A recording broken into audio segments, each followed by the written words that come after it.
중세시대 하면 뭐가 떠오르세요? 아마 하늘을 찌를 듯한 거대한 대성당일 겁니다.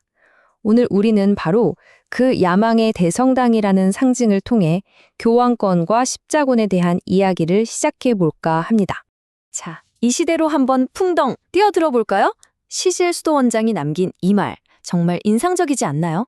신비한 방법으로 들리우는 기분을 느꼈다.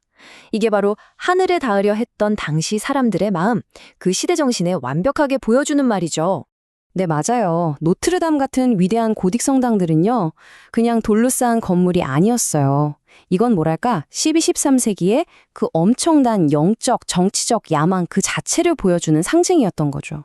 그리고 바로 이 대성당처럼 중세 교황권도 정말 상상할 수 없는 권력을 향해 손을 뻗었습니다.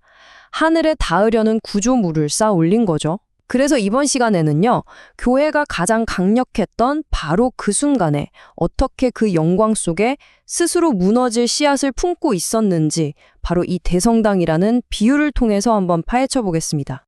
자, 그럼 궁금해지죠. 교황청은 도대체 어떻게 유럽 전체를 아우르는 이렇게 어마어마한 권력의 구조물을 지을 수 있었을까요? 그 비결이 뭘까요?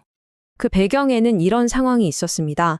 한쪽에서는 세속 황제들의 힘이 점점 약해지고 있었고요. 반대편에서는 로마의 교황이 그 빈자리를 치고 올라오기 시작한 거죠.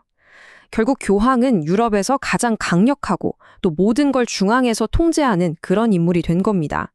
교황의 정부야말로 진짜 보편적인 권력이 된 거예요. 그리고 이 권력이라는 대성당의 위대한 설계자, 그가 바로 교황 인노친시오 3세입니다. 이분은요, 교황직을 신 바로 아래, 하지만 인간보다는 훨씬 위에 있는 존재로 생각했어요. 정말 대단한 자신감이죠? 인노첸시오 3세는 이 관계를 설명하기 위해 정말 기가 막힌 비유를 사용합니다. 바로 태양과 달의 비유인데요.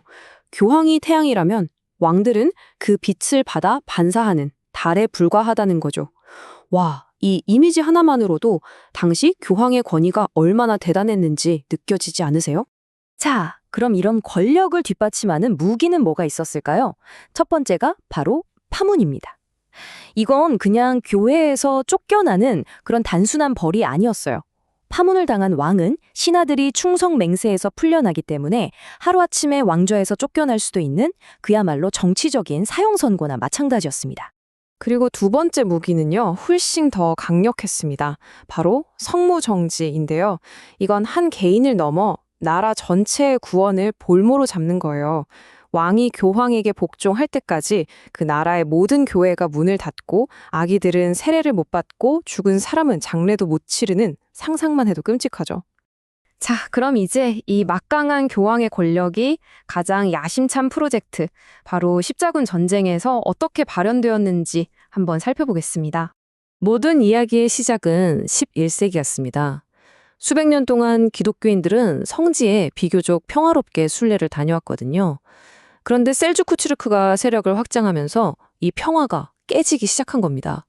상황이 심각해진 거죠.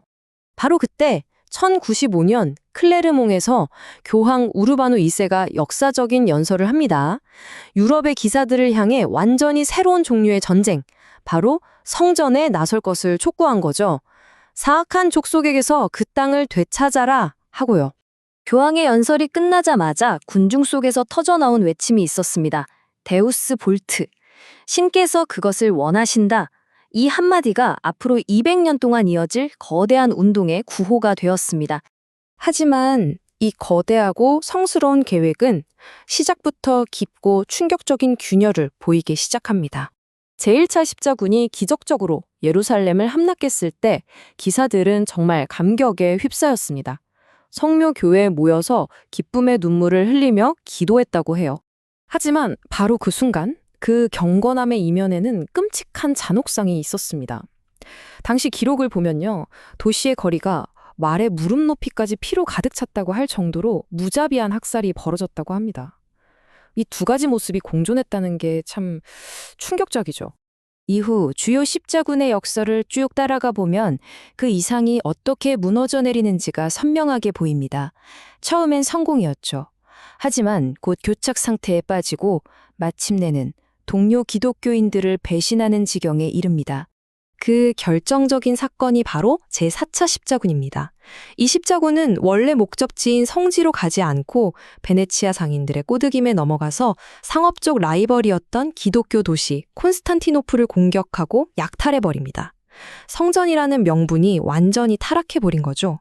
결국 십자군 운동은 그들이 내세웠던 목표에 비추어 보면 거대한 실패작이라고 평가받습니다. 왜냐고요? 일단 성지는 결국 다시 빼앗겼고요. 동방과 서방 교회를 화해시키기는커녕 그 골만 더 깊어졌습니다. 이슬람 세력을 막기는커녕 오히려 엄청난 적대감만 남겼으니까요. 뭐 하나 제대로 된 게 없었던 거죠. 자, 여기서 다시 처음의 대성당 비유로 돌아오게 됩니다. 왜 이렇게 됐을까요? 애초에 이 거대한 구조물은 결함이 있는 기초 위에 세워졌기 때문입니다. 그 기초에는 두 가지 치명적인 착각이 있었습니다. 첫째, 우리의 믿음이 예루살렘이라는 특정 땅을 차지해야만 지켜진다는 생각. 둘째, 신의 나라를 칼과 폭력으로 세울 수 있다는 생각. 이 두 가지 가정이 모두 잘못됐던 거죠.